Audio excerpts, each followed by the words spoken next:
रिम्मी घर में बेहोश पड़ी थी। शाम हो चुकी थी और धीरज घर आ गया था। रिम्मी को बेहोश देख वो घबरा गया। उसने रिम्मी पर पानी का छींटा दिया तो रिम्मी ने आंखें खोली।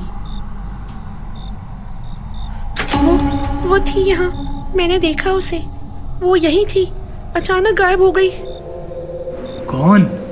किसकी बात कर रही हो तुम? वही जो रात को आपको अपने साथ ऊपर ले गई थी। आज आपको बताना ही पड़ेगा कि कौन है वो। मैं जानती हूँ आप मुझसे कुछ छुपा रहे हैं। आप रोज झूठ बोलते हो कि कोई नहीं है, लेकिन आज मैंने उसे खुद ऊपर देखा है। ये सब सुनने के बाद धीरज को मानो पसीने छूटने लगी। उसकी हालत खराब होने लगी, जैसे कि वो कुछ छुपा रहा हो। लेकिन रिम्मी के बहुत बोलने के बाद धीरज को बोलना ही पड़ा।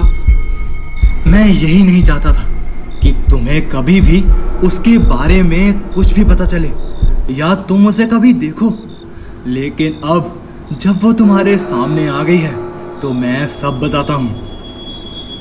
आज से 3 साल पहले जब मेरे पास कोई काम नहीं था तो मुझे किसी ने शहर के किनारे एक फैक्ट्री के बारे में बताया, जहां रात में काम करने वालों की ज़रूरत भी थी और पैसे भी अच्छे मिल रहे थे। जब मैं उस फैक्ट्री के पास पहुंचा तो मुझे वहां पास के लोगों से मालूम हुआ कि उस फैक्ट्री में किसी कुंवारी लड़की की आत्मा है, जिस कारण उस फैक्ट्री में कोई भी रात को काम करने के लिए नहीं रुकता। लेकिन मैं इन बातों को कहाँ ही मानता हूँ, और इतनी अच्छी सैलरी, अरे यार वो कैसे छोड़ सकता था। तो मैंने उन लोगों की बातों पर ना ध्यान देकर नौकरी के लिए हाँ कर दी। और फिर जब रात को मैं फैक्ट्री में काम देख रहा था कि मशीन सही से चल रही है कि नहीं, तो एकदम से मुझे लगने लगा कि फैक्ट्री में जैसे कोई है। थोड़ी सी घबराहट तो हुई, लेकिन जैसे मैंने इधर उधर देखना शुरू किया तो अचानक मुझे सामने एक लड़की नजर आई। जैसे ही मैं उसके पास जाने लगा तो वो वहां से गायब हो गई। मैं डर गया था, लेकिन फिर मैंने खुद को समझाया कि ये मेरा वहम होगा। जैसे तैसे वो रात गुजर गई। फिर अगली रात जब मैं फैक्ट्री में आया तो देखा कि वो लड़की एक कोने में खड़ी होके मुझे देख रही थी। मैं फिर डर गया कि ये आखिर है कौन। घबराहट से पसीने छूटने लग गए थे मेरे। मैं फटाफट फैक्ट्री से बाहर आ गया, ताला लगाया और मालिक के घर पहुंच गया। मालिक, मैं अब यहाँ काम नहीं कर सकता। 2 रातों से मुझे यहाँ एक लड़की नजर आ रही है। अरे देखो, तुम घबराओ मत, बस अपना काम करो। वो एक लड़की की आत्मा है जो किसी को कुछ नहीं कहती, बस वहीं रोज भटकती रहती है। तुम बस अपना काम में ध्यान देना शुरू करो। सैलरी की चिंता मत करना, जितनी कहोगे उतनी बढ़ा देंगे। बाकी देख, तुम्हारी मर्जी है, मैं तो बस बोल ही सकता हूँ। ये सब सुन के मुझे भी ऐसे लगने लगा कि हाँ, उस लड़की ने मुझे कुछ भी तो नहीं कहा था, तो मैं क्यों छोड़ रहा हूँ उनकी नौकरी। बस इसी ख्याल के साथ मैं रोज वहाँ काम पर जाने लगा और रोज रात को वो लड़की मुझे वहाँ बैठकर काम करते हुए देखने लगी। वो रोज मुझे बस देखती ही थी। मैं घबराता हुआ जब उसकी तरफ देखता तो मुझे देखकर मुस्कुरा देती थी वो।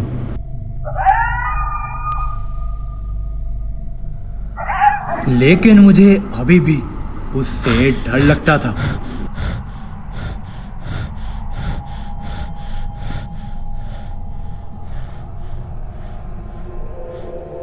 एक दिन वो लड़की अचानक मेरे पास आने लगी तो बहुत हिम्मत करके मैंने उससे पूछा, कौन हो तुम? मैं सुबीना हूँ। मुझे तुम बहुत अच्छे लगते हो। मैं तुम्हारे साथ रहना चाहती हूँ। बस इसी तरह वो मुझसे रोज बातें करने लगी और फिर मुझे भी उससे डर लगना बंद हो गया था।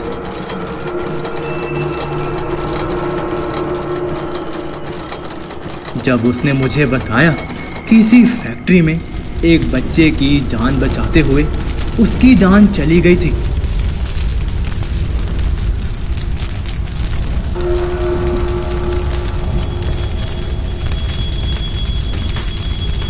और मशीन के नीचे दबकर वो मर गई थी,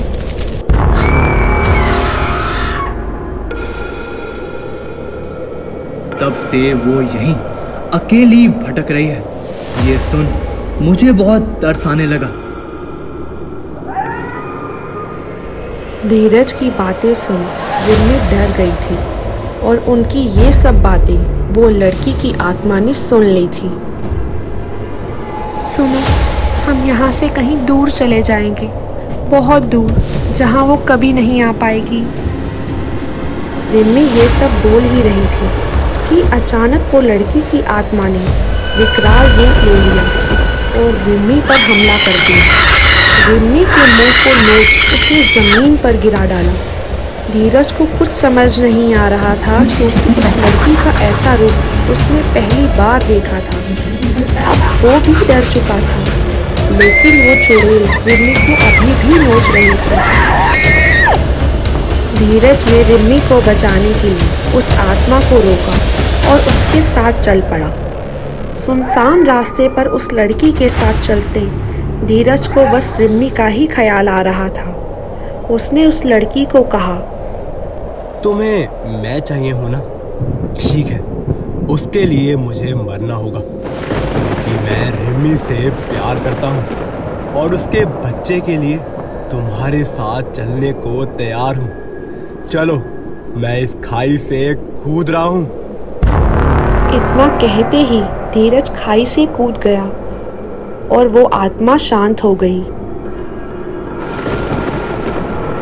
अब धीरज को होश आया तो उसने देखा कि वो अपने ही घर में था। सामने देखा तो वो लड़की की आत्मा उसे देख मुस्कुरा रही थी।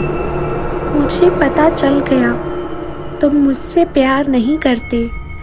मैं तुम्हें ज़बरदस्ती नहीं ले जाना चाहती, इसलिए अब मैं हमेशा के लिए यहाँ से जा रही हूँ।